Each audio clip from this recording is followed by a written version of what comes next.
Muchas gracias. ¿Me escuchan? ¿Sí me pueden Olá, oír? obrigado. Me escutam bem? Sim.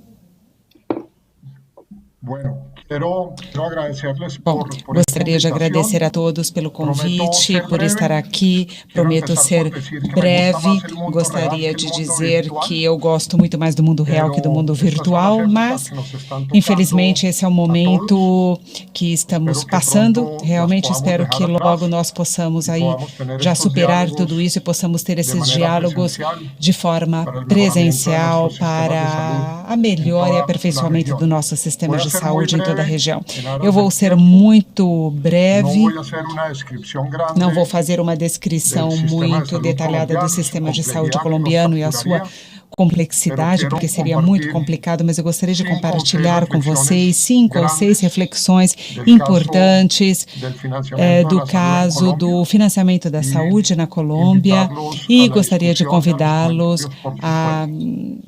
fazer os seus Tal vez el primer comentários comentario posteriormente. Talvez es o primeiro que en comentário Colombia é la que na transición Colômbia essa hacia un transição modelo a de modelo regulada de que trajo la reforma del año concorrência ou 93 competência con, regulamentada, como vamos a ver, un como nós cambio vamos verificar, dramático en la provocou uma financiación mudança y en la dramática concepción de no la salud, financiamento e na ha concepção llevado da a un saúde. acceso E isso levou a casi um que universal a la acesso salud, quase con una universal ao cobertura sistema de del saúde, com uma aseguramiento cobertura obligatorio que llega al 97% de la com uma población, cobertura obrigatória, y esa 97% cobertura da universal população. de E essa aseguramiento cobertura le ha universal permitido a de los saúde colombianos permitiu aos mayor acceso a los colombianos o servicios maior acesso aos y una serviços de protección saúde financiera e uma muy proteção importante financeira que se muito refleja en un importante, gasto de que bolsillo se refere menor del a um 20%, gasto cercano al menor que 16%, con 20%, protección aproximadamente a financiera 16%, com uma particularmente proteção para los financeira, hogares de particularmente menores para os ingresos en el lares de país. menor Una segunda renda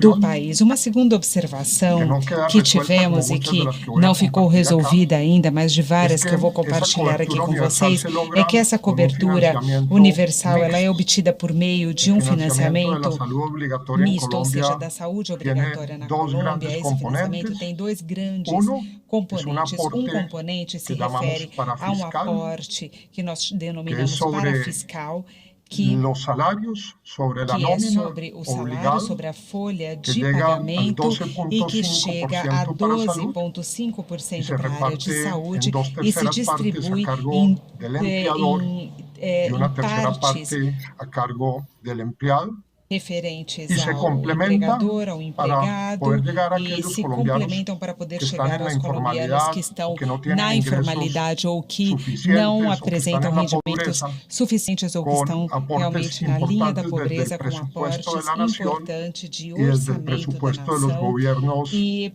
pelo orçamento subnacionales, do bien governo sea departamentales o subnacional, municipales. dependendo dos En esta departamentos primera e dos reflexión grande de municípios. financiamiento Nessa primeira está siempre reflexão esa de discusión de financiamento, cómo lograr estamos un sempre financiamiento discutindo de como é que sea possível obter um contracíclico, financiamento que que seja permita mantener esa cobertura universal de abrangente para permitir aseguramiento essa en los ciclos cobertura negativos de la economía. abrangente, Y universal nada más para todo o relevante país. E en nada este mais momento de relevante la neste crisis del COVID momento de que crise de esta Covid que discusión, estamos vivendo, que ocorra pues essa los discussão, ingresos porque sobre la justamente nómina, os sobre rendimentos, los sobre a empleos folha de formales, pagamento e sobre os se están empregos viendo reducidos en la formais medida en que el estão sendo desempleo crece reduzidos à medida que y cresce hay o más desemprego personas e há que mais van a pessoas requerir justamente un que vão financiamiento solicitando por um fuera del empleo financiamento formal a cargo fora de unos desse ingresos emprego fiscales formal a que también cargo están de mermados. De manera rendimentos que cierro acá este formais. primer Então, de punto. certa forma, La crisis del COVID esse nos primeiro recuerda ponto, la a complejidad crise del do financiamiento Covid nos y lembra essa cómo complexidade financiamientos do que eran financiamento estables e antes y nos como esses permitían la financiamentos cobertura que eram universal estáveis se antes van e a nos ver permitiam a comprometidos hacia cobertura adelante universal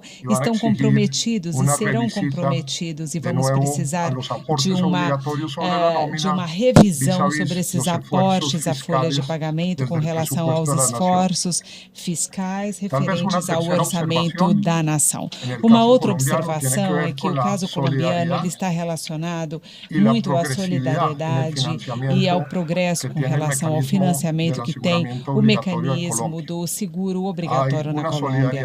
Então, há uma solidariedade muito importante, não somente entre as pessoas saudáveis com relação às pessoas doentes, com relação ao risco, mas entre lares de maiores rendimentos com menores rendimentos, e um ponto de financiamento que os contribuintes passam para os subsidiários. Isso foi muito importante nesse esquema financeiro colombiano, porque, uma vez mais, ajuda a proteger de uma forma particular as pessoas com baixos rendimentos desses riscos certos de ficar doente ou de morrer. Agora, uma consideração adicional no caso colombiano para essa discussão está relacionado ao fato de que esse financiamento com cobertura universal, que inicialmente era sobre um plano de benefícios explícito e que, inclusive, esse plano ele detalhava os serviços e os insumos que eram cobertos, isso tudo foi mudando com essa interpretação constitucional a um plano de benefícios universal e completo que somente parte para exclusões. As exclusões são feitas referente ao que é experimental, ao que carece de evidências científicas. Agora, com relação à sua efetividade, deixamos tudo incluído nessa ampliação da interpretação constitucional ao direito à saúde, gerando, obviamente, com isso, uma maior cobertura da proteção para a população e uma maior pressão sobre o financiamento. Isso está muito relacionado aos desequilíbrios que o país muitas vezes precisa resolver com relação ao financiamento desse direito à saúde ampliado na medida da interpretação da nossa Constituição. Agora, o quarto elemento, se eu puder acrescentar com relação a esses elementos, digamos, da origem mista deste financiamento, da importância da solidariedade que há dentro deste programa, essa questão por um plano crescente de benefícios e está relacionado com as expectativas de qualidade de serviço que tem essa população crescente, que nos levou a considerar que os mecanismos financeiros na Colômbia, eles não somente precisam de um ajuste com relação aos riscos que são, inclusive, esses riscos relacionados à idade, gênero, localização geográfica dos cidadãos, mas isso também precisa ser avaliado por meio de mecanismos expostos de ajustes de riscos, como, por exemplo, por meio de uma conta de alto custo, e essas diferenças por prevalências de doenças de alta incidência, como câncer, como AVC, doenças renais crônicas, doenças imunológicas que crescem frequentemente, que possam compensar esses prêmios do seguro em função não somente da prevalência, mas também da qualidade desse serviço e da gestão e dos seus riscos em saúde que podemos verificar no meio da população. É um tema muito importante a ser considerado, são esses ajustes em função das expectativas de melhores serviços e de maior qualidade. E eu termino com duas reflexões finais. Agora, no caso colombiano, esse acesso universal com questão de progressividade e generosidade, solidariedade que se ampliou com relação a inclusões e exclusões, com uma expectativa que nos leva a olhar ajustes importantes e de financiamento. E isso tudo teve uma participação público-privada muito importante, não somente em termos de financiamento, porque no final das contas, são questões parafiscais e as empresas privadas, pela sua competitividade, pela sua possibilidade de criar empregos, é uma carga importante sobre o emprego formal, mas também no caso colombiano, a participação público-privada nesse papel dos asseguradores e no papel justamente dos prestadores também. E no caso colombiano, ambos braços desse sistema de saúde foram desenvolvidos com uma alta participação público-privada e não isenta de dificuldades como as que eu vou finalizar e que foram muito importantes para que tenhamos diferentes modelos, tanto no seguro quanto na prestação, e que competem sob um marco regulatório intenso. Isso também serviu para que essa competência possa buscar melhorar os serviços dos cidadãos. E é muito importante no caso do modelo colombiano para que possamos ter liberdade de escolha dos cidadãos, que possam todos aí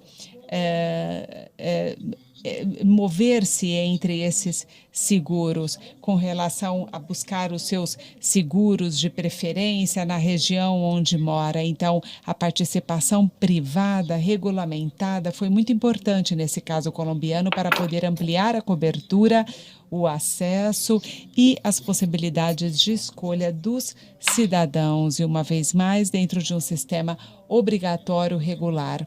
E já para finalizar, inclusive, poder passar a palavra aos outros participantes e dar início a discussões e perguntas, esse modelo colombiano e com essas 5 grandes características, e que eu resumi aqui como cobertura universal, um financiamento misto e com progressividade e solidariedade incluídas de uma forma obrigatória na estrutura e com um plano de benefícios, com grande interpretação do direito à saúde, com uma crescente expectativa de nossos cidadãos por maiores serviços e por maior qualidade, e com uma participação público-privada crescente.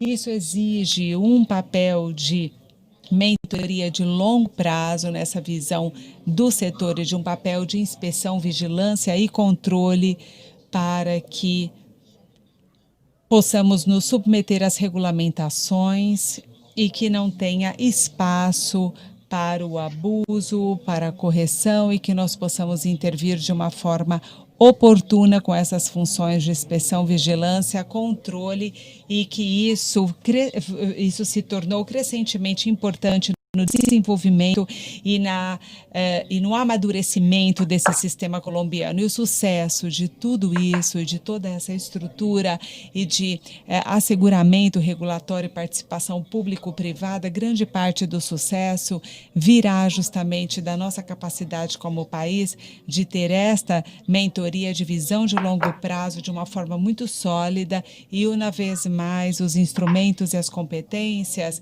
serão muito importantes para poder intervir, vigiar e controlar os múltiplos atores no seu cumprimento, no seu desempenho para melhorar a saúde na Colômbia. Bom, com isso eu finalizo a minha apresentação. Eu acho que tudo isso deve servir para alimentar a discussão em outros países de uma forma muito especial, e com isso pode ser de grande interesse para todos. Muito obrigado pela oportunidade. Eu espero que a virtualidade não tenha impedido, pelo menos que possamos transmitir algumas ideias e semear algumas discussões importantes para todos. Muito obrigado. Muito obrigado, ministro Uribe.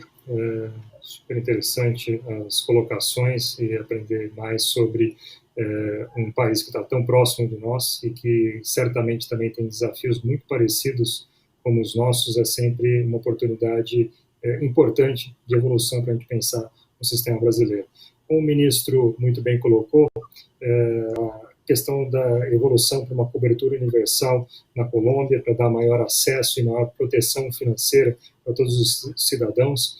Esse desafio que nós todos temos hoje, que é essa questão da crise do Covid, que fatalmente leva todos nós a termos um financiamento, um poder de financiamento menor para os sistemas públicos de saúde. Sem dúvida nenhuma, esse é um desafio que ele não só está presente nesse momento, mas ele tende a ficar, inclusive, maior nos próximos tempos. A questão de essa proteção, então, para essas pessoas de menor renda, que fatalmente nesse momento são as que estão mais atingidas por uma doença, por uma pandemia como essa que nós estamos enfrentando, e não só pela questão da pandemia, mas também outras condições que no momento como esse possivelmente tendem a se agravar.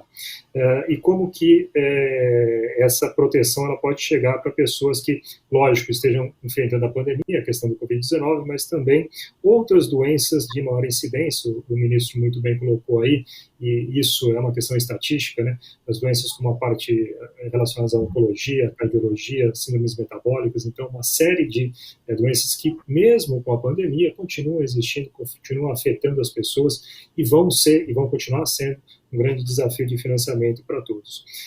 Com relação aí os ajustes, né, e expectativas dos cidadãos em relação aos serviços, inclusões e exclusões de serviços dos cidadãos, procurando por melhores serviços na Colômbia, e a participação público-privada, fazendo também com que a competição entre os sistemas, né, a competição entre os prestadores de serviço, possa levar a melhores serviços e que os cidadãos escolham quais são esses melhores serviços, né?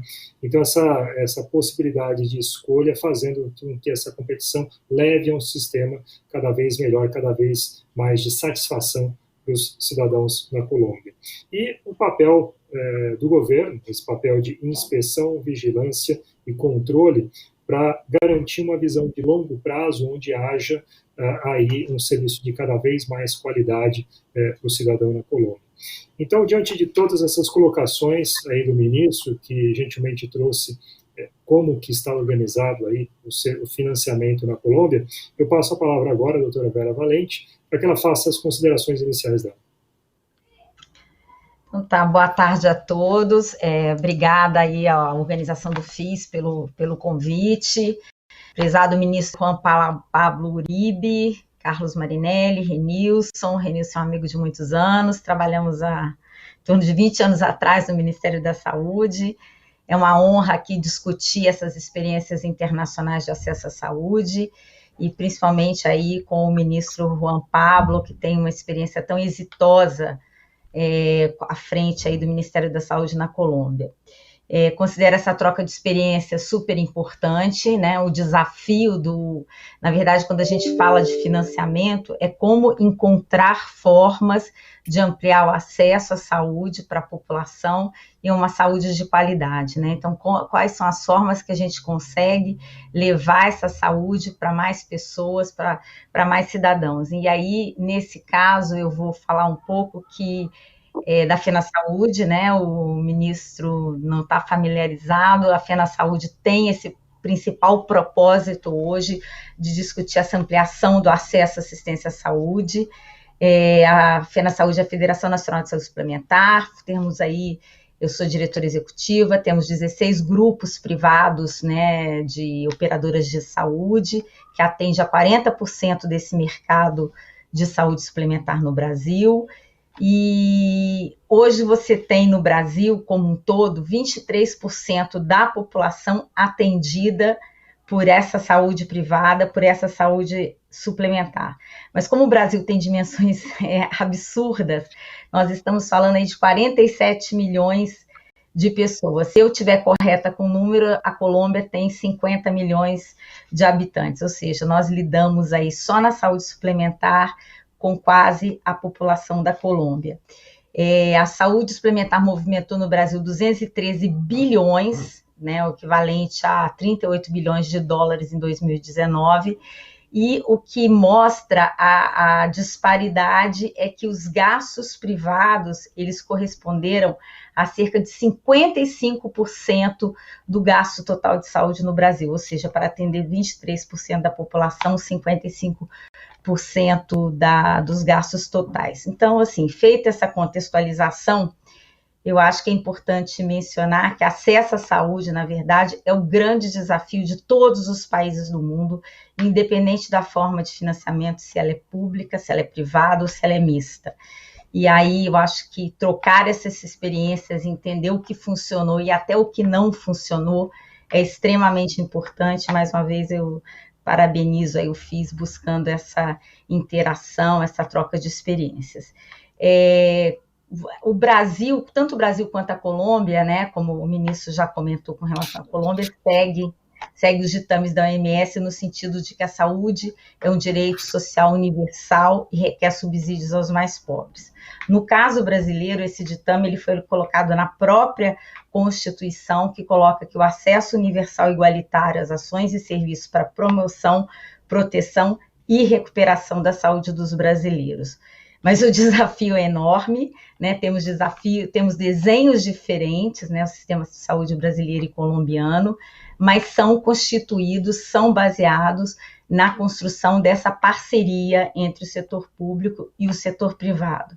E, na minha opinião, a pandemia externalizou mais ainda essa necessidade de complementariedade, né? Pois cada paciente que é atendido no sistema privado, ele desafoga, ele libera o sistema público para quem necessita exclusivamente dele. E nós temos também um desafio, que acho que é um desafio presente na Colômbia, que é a capacidade de financiamento do Estado. Ou seja, no Brasil essa capacidade tem sido cada vez menor, o SUS foi fundamental no enfrentamento da pandemia, mas também ficou muito visível os problemas crônicos de subfinanciamento. Para ter uma ideia, o gasto anual por habitante no sistema público no Brasil é o equivalente a R$ 1.400, em torno de $250, né? Hoje o dólar oscilou, mas mais ou menos isso, enquanto a média da OCDE é $4.000. Então, a gente tem uma discrepância muito grande nesse financiamento. Já no caso do orçamento da União para o ano que vem, ele está previsto em torno de 38 bilhões de reais, 6,7 bilhões de dólares, que seria até menor do que o orçamento do ano presente com os gastos da pandemia. Então, a gente tem uma crise fiscal no país, e aí, mais do que nunca, encontrar essa complementariedade entre o sistema privado e o sistema público é o caminho para a gente resolver, se não resolver, mas atenuar essa questão seríssima do acesso à saúde no país. Eu acho que em todos os países temos esse desafio. Um outro ponto que acabamos não explorando aí, que foi voltado para o financiamento, mas eu acho muito importante ser falado, porque ele impacta os custos do sistema e, consequentemente, essa necessidade de financiamento, que é a questão da judicialização. Sei que a Colômbia também lida com esse problema. No Brasil, a gente lida diariamente com ações na justiça que pedem medicamentos, procedimentos não previstos nos contratos, não previsto no rol que é definido pela Agência de Saúde Suplementar no Brasil. Isso tem um impacto enorme no sistema, um impacto enorme nos custos assistenciais, ou seja, pleitos individuais, a gente até compreende, né, o motivo desses pleitos, mas que oneram o coletivo, oneram essa carteira, essa coletividade. E, na verdade, falando desse conjunto de problemas, né, acho que a pandemia ela acabou sendo uma grande oportunidade para a gente buscar algumas transições necessárias. Também o ministro Uribe comentou aí os desafios que nós temos com relação ao aumento de custos em função de envelhecimento da população, maior longevidade, o surgimento de tecnologias em saúde maravilhosas, mas cada vez mais caras, e um modelo de assistencial hoje, né, muito presente, que onera, incentiva o excesso de uso. Então, a palavra-chave quando a gente discute tudo isso é como a gente buscar a sustentabilidade desse sistema.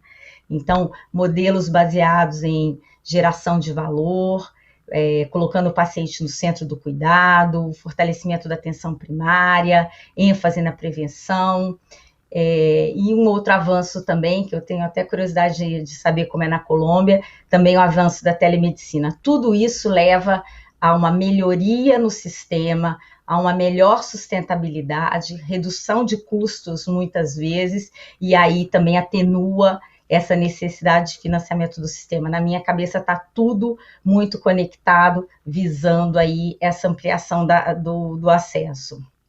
Então, neste momento, no Brasil e no mundo, os impactos da pandemia, aqui especificamente a gente teve muita perda de vagas de emprego formal, redução de acesso ao sistema privado em função da perda desse benefício que era dado pelo empregador. Isso pressiona o sistema público. Mais do que nunca, a gente busca no Brasil uma rediscussão regulatória para que a gente consiga aí criar mecanismos de mais entrada, de mais pessoas ao sistema privado e trazendo essa complementariedade entre o público e privado. Então, nossa tarefa comum é estarmos preparados para um cenário de maior demanda por saúde, menor capacidade do Estado de atender a população pelo sistema público, e isso tudo com custos crescentes. O desafio não é trivial, mas essa troca de experiências é muito importante com a Colômbia, com vários países do mundo. Então, agradeço a oportunidade e espero que possamos explorar mais aí essas experiências. Obrigada. Muito obrigado, Vera. Doutor Renilson.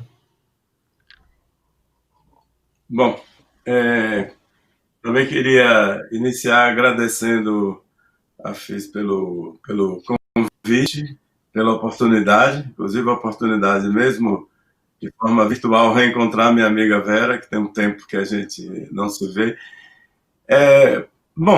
Eu também queria contextualizar um pouco, como Vera fez, quer dizer, foi dito aqui que eu presido o IBROS, que é o Instituto Brasileiro das Organizações Sociais de Saúde, que é, em última análise, o terceiro setor, né, na área da saúde, em parceria com o poder público, basicamente na administração de unidades de saúde. É um modelo que, embora já tenha 20 anos, tem se disseminado pelo Brasil, mas ainda carece de um certo aperfeiçoamento, né? E eu acho que, é claro, não dá para entrar no debate sobre o modelo de financiamento colombiano, o tempo não daria para isso, né? Precisaríamos de muito mais tempo. Mas eu acho que tem um ponto fundamental, que tanto o Uribe como a Vera colocou, é que eu acho que ninguém a essa altura pode defender um modelo que não seja de cobertura universal, de acesso universal. Quer dizer, não é possível ter uma posição politicamente tão bárbara que diga que pessoas vão morrer porque não tem como pagar um serviço, né? Então, isso é inaceitável. Há meio século atrás, ou um pouco mais, isso era menos dramático, porque a medicina tinha muito menos recursos, né? Então, se não existia a tecnologia, a necessidade não existia, né? Mas hoje, na medida que você tem as tecnologias, tem as possibilidades, significa se privar o acesso a essa assistência, significa estar condenando a pessoa à morte. E isso é uma posição inaceitável nos tempos de hoje, né? Eu acho que eu não usaria nominar, mas acho que poucos lugares no mundo defendem uma posição dessa. Então, como o Vera também colocou, a questão é como garantir a sustentabilidade de qualquer modelo para garantir o acesso, né? E eu acho que tem havido, particularmente no Brasil, eu não usaria, embora conheça, tenha lido um pouco sobre o modelo colombiano, não usaria debater o modelo colombiano, mas eu diria que no Brasil tem havido um certo sectarismo de o público é público, o privado é privado, inclusive muitas vezes o público confundido com estatal, né? Porque muitas vezes o terceiro setor ele não é estatal, mas é público, né? E muitas vezes o serviço privado presta um serviço público, né? Então, eu acho que não só é interessante ter essa discussão com outros países, como eu acho que é importante ter essa discussão no Brasil. Nós precisamos ter essa discussão interna, né?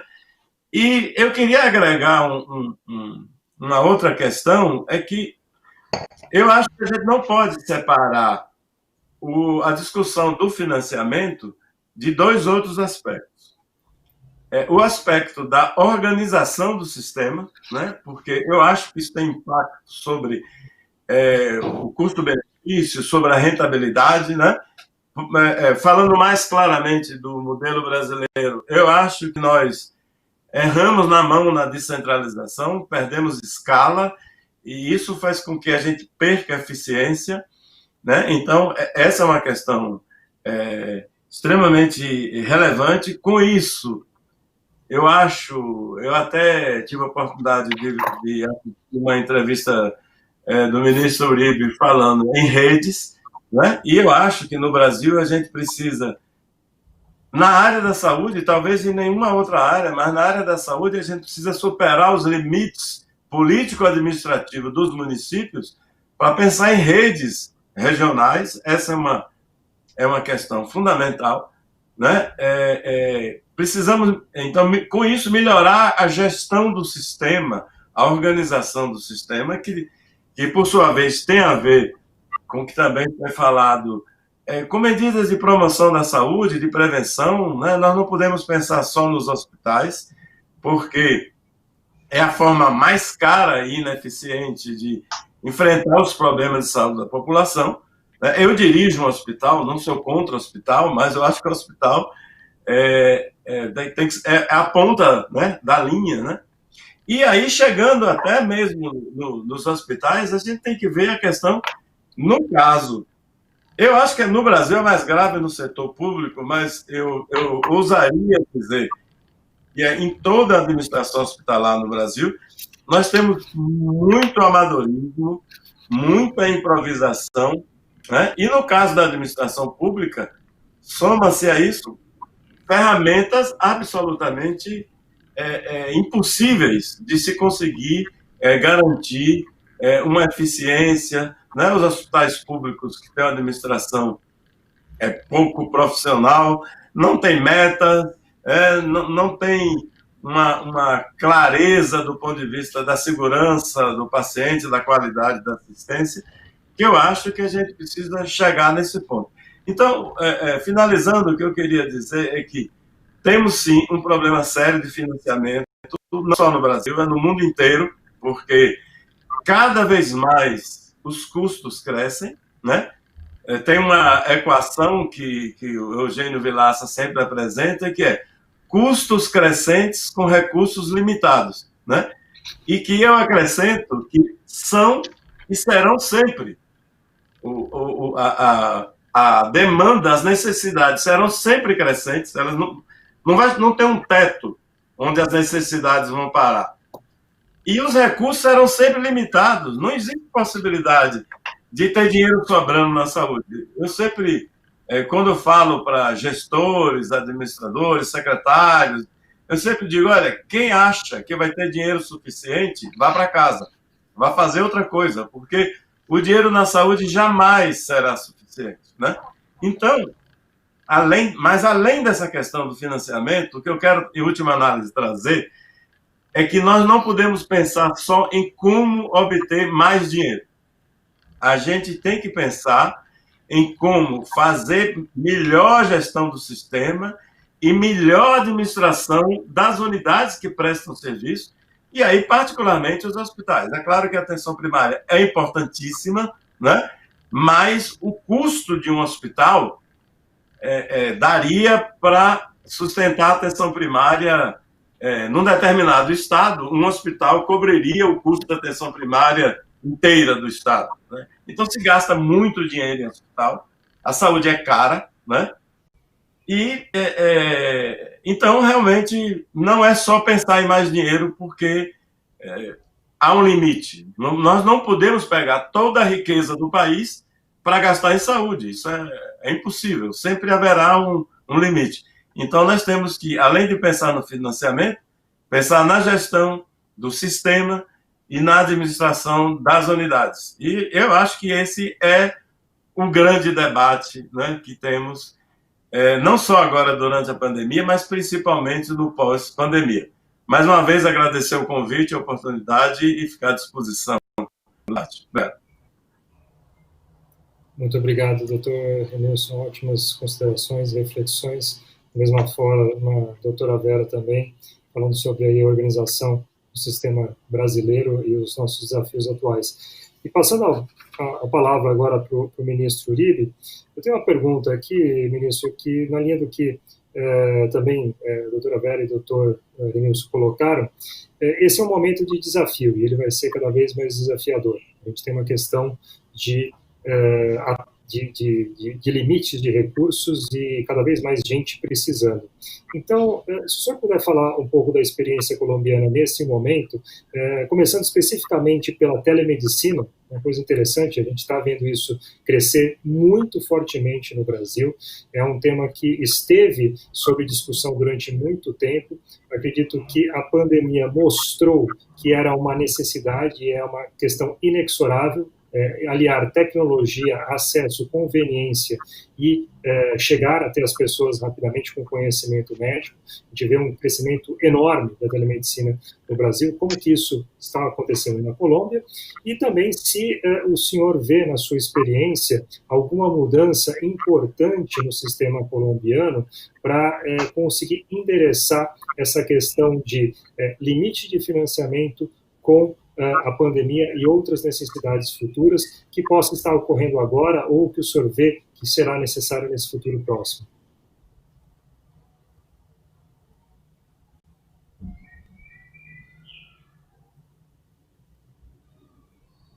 Sim, muito obrigada pela pergunta, especialmente com os dois comentaristas, pelos comentários e francamente acertados, específicos e muito valiosos, realmente colocados nesse contexto de qualquer país latino-americano, nesse contexto mundial.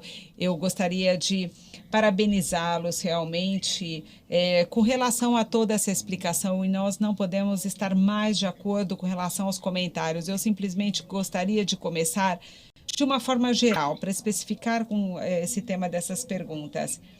Agora, o acesso universal aos serviços de saúde, esse acesso vai ser cada vez mais demandado, mais necessário, mais difícil de assegurar e mais difícil alcançar nesses nossos países mesmo. Eu acho que nunca nós vamos chegar a um equilíbrio realmente definitivo por várias variáveis e por várias questões que nós vamos ter.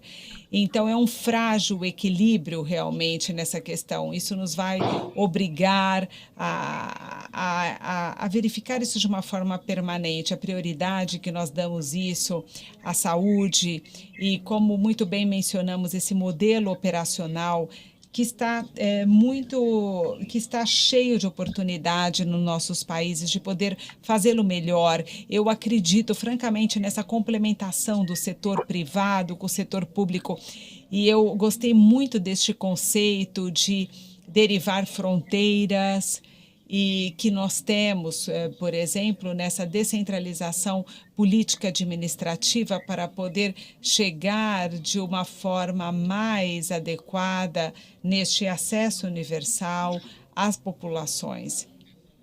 Então, aí entra a telemedicina, justamente, por muitos anos.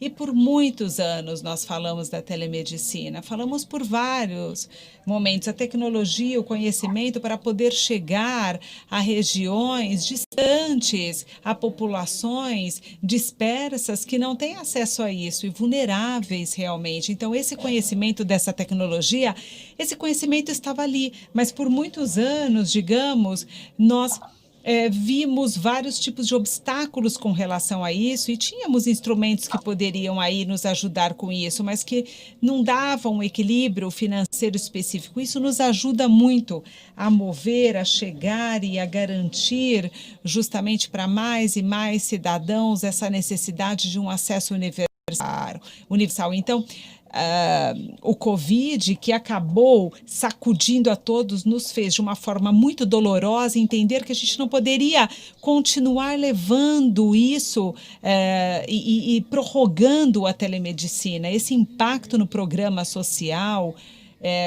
inclusive o Medicare nos Estados Unidos, a telemedicina, todo esse mercado, toda essa questão imensa e a forma como está mudando a forma como os cidadãos se relacionam justamente com esse atendimento primário de saúde, com as especialidades, inclusive. Então, eu acho que grande parte disso, Carlos, vai ficar. E eu acho que o mais importante de tudo isso é justamente que a telemedicina, a pandemia nos mostrou que esses instrumentos realmente usados de uma forma muito apropriada, de uma forma responsável, sem abusos e sem distorções, tudo entendendo esse elemento cultural do cidadão que nós servimos, essas preocupações dos profissionais que interagem nisso e a importância do respeito e da confidencialidade e, obviamente, a qualidade, isso tudo são instrumentos que nos ajudam realmente a fazer isso de uma forma muito importante. A gente não vai voltar para trás. A resistência, o ceticismo, nós vamos somar aprendizados com relação a isso, para que no futuro esse modelo ele vai ser melhorado permanentemente. Não é um extremo, não é um único modelo de intervenção, mas não pode ser um modelo 100% hospitalar e que não pense no bem-estar ou na gestão do risco prévio, não. A telemedicina ela vai fazer parte, uma vez mais, deste equilíbrio necessário. E não será mais um frágil equilíbrio. Nós precisaremos usá-la e vamos usá-la para todos os benefícios que nos possa dar. E precisamos fechar as portas aos abusos, às resistências, ao ceticismo, que não tinha permitido fazê-la entrar da forma como já entrou. Excelente reflexão, ministro, muito obrigado. Realmente, a gente sente que, por mais que nós tenhamos a barreira física da distância e da língua, mas parece que nós vivemos também uma realidade muito próxima ao que a Colômbia vive também, quando a gente fala da questão da telemedicina.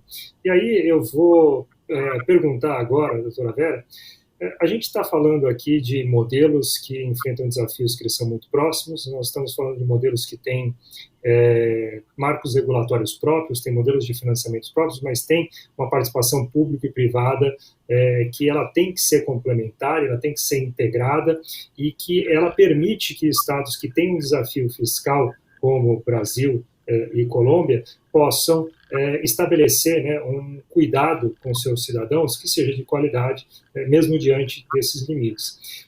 Doutora Vera, nós estamos passando por um momento de pandemia, como o ministro Uribe colocou, nós já temos aí várias inovações ou situações que a gente está visualizando uma evolução do sistema de saúde. Existe espaço para, do mesmo jeito que a gente viu tanta coisa mudar em tantos setores da nossa vida cotidiana, a digitalização, esses limites físicos que eles foram por terra com a questão virtual, como nós estamos experimentando aqui, existe espaço para maior modernização do setor de saúde brasileiro, seus produtos, seu modelo de financiamento, e o que a gente pode fazer? E será que nós estamos no momento certo para fazer essa modernização e para deixar um sistema mais moderno para as próximas gerações, doutora? Então, é pergunta super abrangente, né? De certa forma, eu tentei colocar isso na minha fala, sim, considero que este momento é super oportuno, porque, de novo, a gente tem o desafio do acesso, né? Em função da perda de emprego, e o desafio do acesso passa não só, né, até o Renilson falou muito bem, não só a questão de financiamento, passa por rever gestão, por rever modelos, por rever custos, organização da assistência.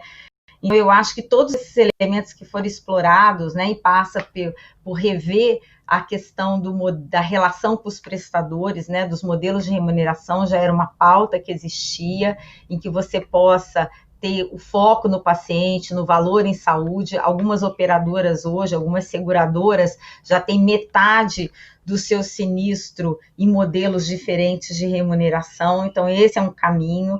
Então, o que eu acho que o momento é muito oportuno, porque ele trouxe para a mesa a necessidade de discutirmos forma de rever os custos, de reduzir custos, de organizar a assistência saindo dessa porta de entrada hospitalocêntrica que o Renilson falou, que é caríssima, e a pandemia mostrou que isso é possível, né?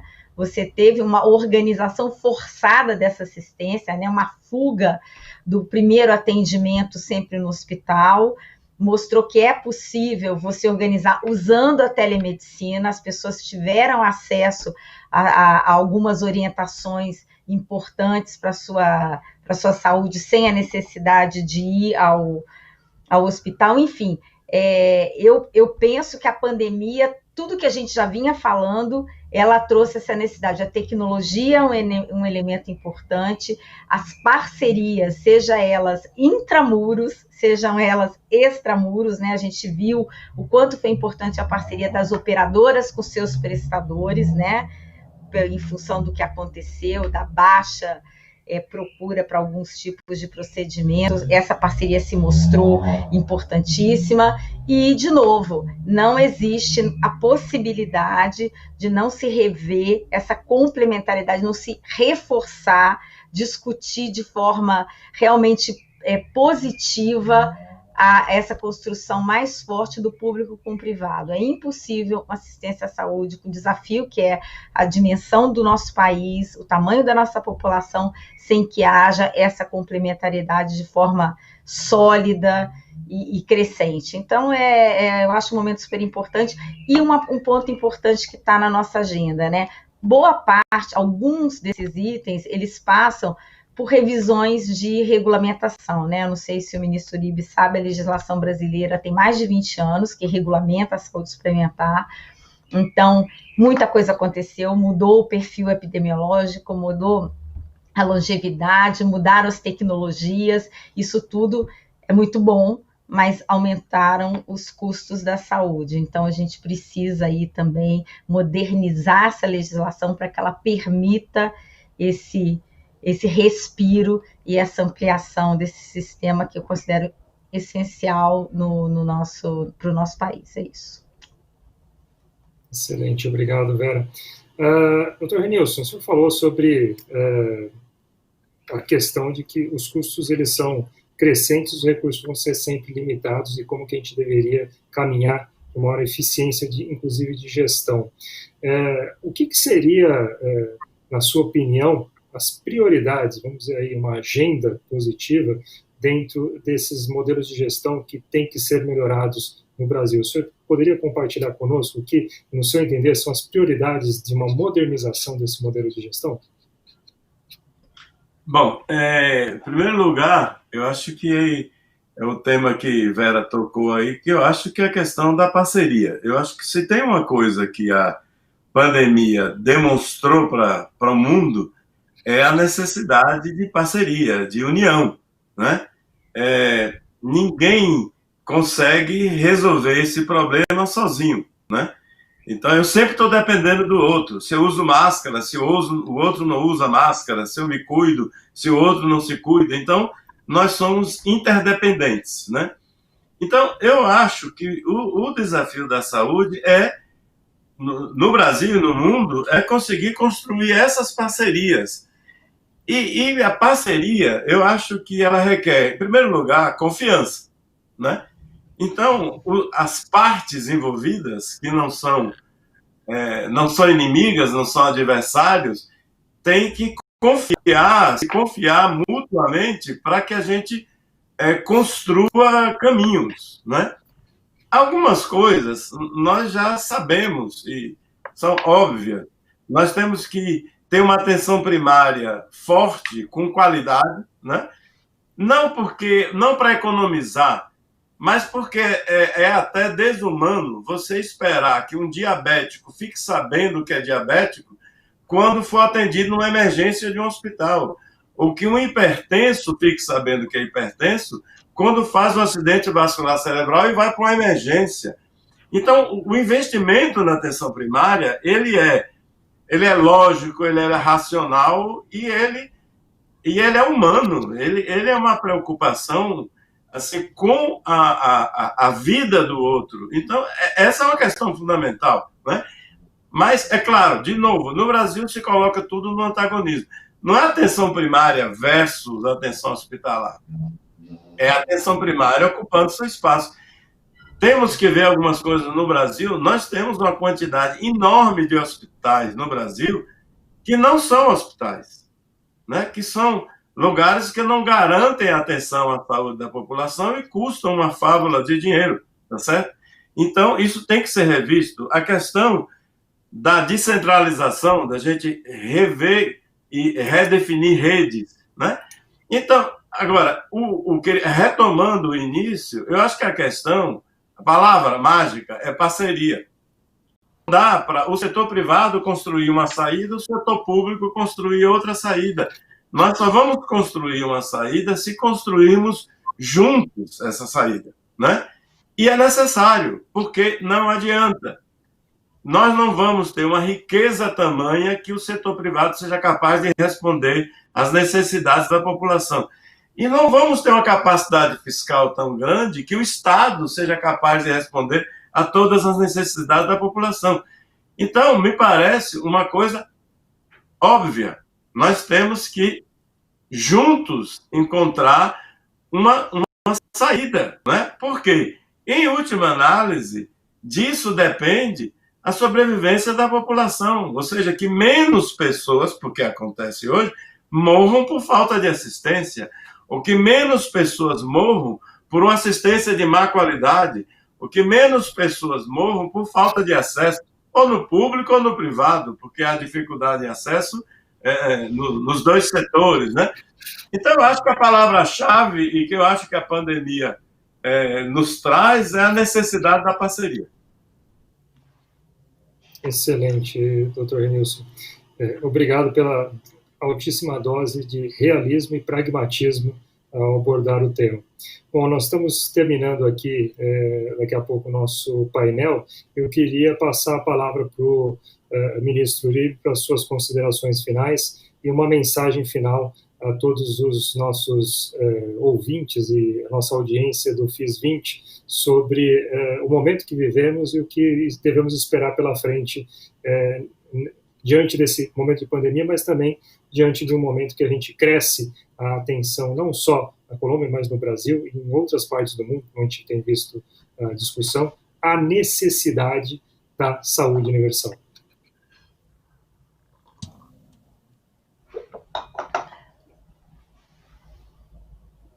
São 3 mensagens. Em primeiro lugar, um agradecimento, Vera, para você, ao Dr. Renilson.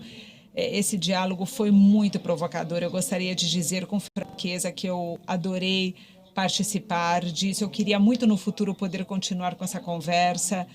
E muito obrigada. Seria a primeira mensagem. A segunda mensagem seria uma mensagem, digamos, pragmática sobre o sistema de saúde, e entendendo que nenhum sistema é perfeito, todos apresentam as suas dores. A pandemia se encarregou justamente de mostrar tudo isso, mostrar a dor desses sistemas de saúde com uma clareza que ninguém pode mais esconder. E essa mensagem sobre os sistemas de saúde é justamente desse equilíbrio. Eu sei que é muito difícil, mas é o que precisamos buscar. Nos tempos modernos, buscar o equilíbrio é muito difícil. Agora, o mais importante para o sistema de saúde é imprescindível poder avançar sem falsos extremos, realmente. O Covid precisou de tudo isso, precisa a promoção dessa saúde, a prevenção. O Covid nos mostrou que nós precisamos justamente de enfermeiras especializadas em cuidados intensivos de 24 horas, a pessoas frágeis diante de uma doença que requeria a máxima concentração e estudo sobre o que estava acontecendo. Então, o sistema de saúde precisa de equilíbrio entre o governo nacional, o governo local, entre o público e privado. Precisamos desse equilíbrio, precisamos de um equilíbrio todos os dias, um equilíbrio diário.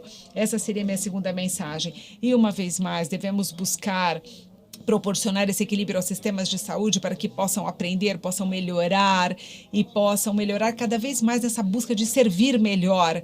E, bom, a mensagem que eu deixo final é de esperança, realmente, de esperança diante justamente dessa situação tão difícil que estamos vivendo, que nos colocou a todos nós no Brasil, na Colômbia, em todas as partes do mundo, sofrendo pelos nossos entes queridos, sofrendo pelo nosso futuro, sofrendo pelas nossas instituições, que nós queremos que melhore, e sofremos pelo que estamos vivendo realmente. Eu acho realmente que nessa maravilhosa parceria, o Dr. Henningson nos colocou essa importância do trabalho conjunto, dessa interdependência, e saber que o que podemos fazer bem, podemos ajudar e mostrar para o outro que estamos fazendo bem, e isso afeta o outro, e assim a gente vai poder compartilhar, não somente em telemedicina, mas em outras coisas também. Nós vamos sair com um sistema de saúde realmente mais sólido diante de tudo isso, mais solidário, mais efetivo e com uma melhor participação público-privado. Muito obrigado a todos vocês. Muito obrigado, ministro. Bom, encaminhamos agora, então, para o final do nosso painel. Eu queria agradecer muito, doutora Vera, suas contribuições, esse destaque seu sobre a questão da necessidade, inclusive, de modernização da nossa legislação, do nosso marco regulatório. Como a doutora muito bem lembrou, já são 20 anos, o mundo mudou, a saúde brasileira mudou, as necessidades da saúde mudaram, a pandemia, vamos dizer assim, tornou isso cada vez mais urgente a gente discutir também essa questão das relações e como é que a gente pode modernizar esse serviço. Dr. Henningson, muito obrigado também, em nome do FIS. Impressionante, né, o seu resumo. A palavra é confiança mesmo, né? Nós temos que ter um sistema que ele possa ter confiança, que ele possa ser gerido a partir da confiança. A gente sabe o quanto que a desconfiança, ela nos pune, ela nos tira recursos, ela nos traz gastos, burocracia, coisas que a gente não precisa e que a gente poderia estar utilizando muito melhor. E agradeço a mensagem, inclusive, de esperança que o ministro Uribe nos deixa. É muito importante a gente poder conhecer e aprender com os nossos irmãos da América Latina, que os desafios, eles parecem que são diferentes, mas eles estão muito próximos, eles estão muito conectados, porque a gente tem uma realidade, muitas vezes, que está muito junta, e os desafios acabam sendo muito parecidos. Então, esse intercâmbio de ideias é uma oportunidade única, e muito obrigado pela sua explanação, ministro. Então, terminamos aqui o nosso painel de hoje, Saúde na Colômbia e seu modelo de financiamento. Novamente, muito obrigado, doutora Vela, doutor Henningson, ministro Uribe, e até uma próxima oportunidade. E meu muito obrigado à organização do FIS 20 pela oportunidade de estar aqui mediando esse painel tão interessante e de tanta troca de conhecimento. Um grande abraço a todos, até a próxima. Obrigada, boa noite. Satisfação. Tchau, obrigado.